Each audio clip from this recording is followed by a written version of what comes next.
اعوذ باللہ من الشیطان الرجیم بسم اللہ الرحمن الرحیم۔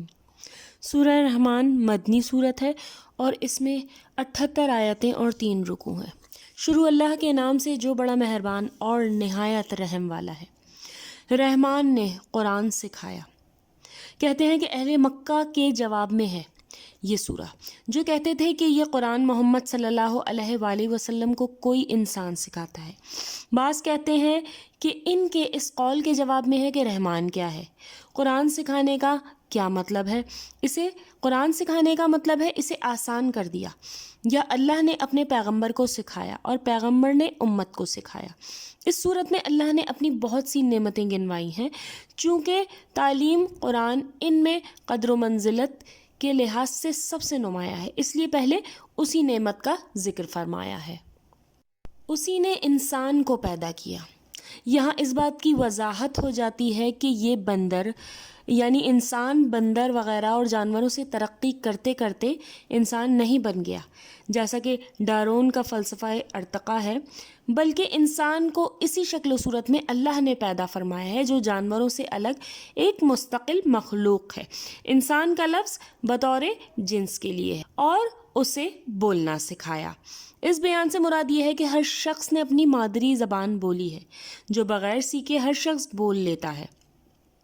سورج اور چاند مقررہ حساب سے ہیں، یعنی اللہ کے ٹھہرائے ہوئے حساب سے، دونوں اپنی اپنی منزلوں پر رواں دواں رہتے ہیں اور ان سے تجاوز نہیں کرتے، اور ستارے اور درخت دونوں سجدہ کرتے ہیں، جیسا کہ دوسرے مقام پر اللہ تعالیٰ نے فرمایا ہے۔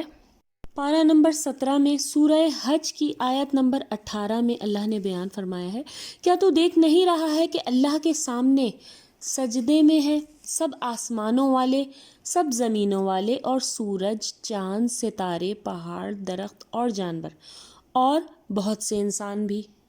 اسی نے آسمان کو بلند کیا اور اسی نے ترازو رکھی یعنی زمین میں انصاف رکھا، جس کا اس نے لوگوں کو حکم، تاکہ تم تولنے میں تجاوز نہ کرو۔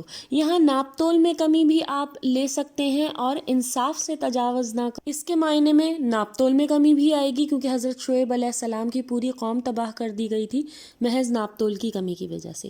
اور انصاف سے تجاوز نہ کرو، یہ بھی اسی معنی میں آئے گا۔ انصاف کے ساتھ وزن کو ٹھیک رکھو اور تول میں کمی نہ کرو۔ اور اسی نے مخلوق کے لیے زمین بچھا دی، جس میں میوے ہیں، خوشے والے کھجور کے درخت ہیں اور اناج ہے۔ آیت نمبر 12 کا خاص طور پہ ترجمہ ہے، اور بھوس والا اناج ہے۔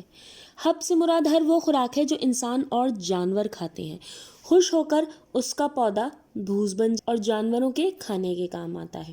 تو اللہ نے انسان اور جانوروں کا کھانے کا سامان ایک ہی پودے میں رکھ دیا، اور خوشبودار پھول ہیں۔ پس اے انسانوں اور جنوں، تم اپنے پروردگار کی کون کون سی نعمتوں کو جھٹلاؤ گے؟ یہ انسانوں اور جنوں دونوں سے خطاب ہے۔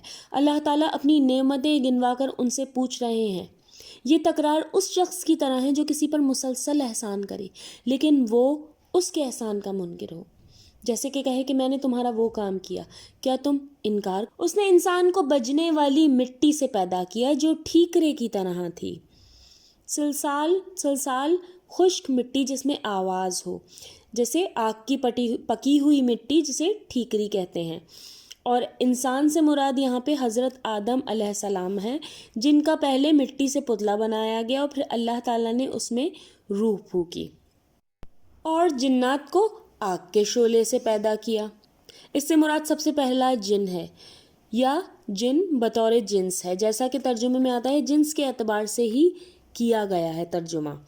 آگ سے بلند ہونے والے شعلے کو مارج کہتے ہیں، اور جنات کو آگ کے شعلے سے پیدا کیا۔ بس تم اپنے رب کی کون کون سی نعمتوں کو جھٹلاؤ گے؟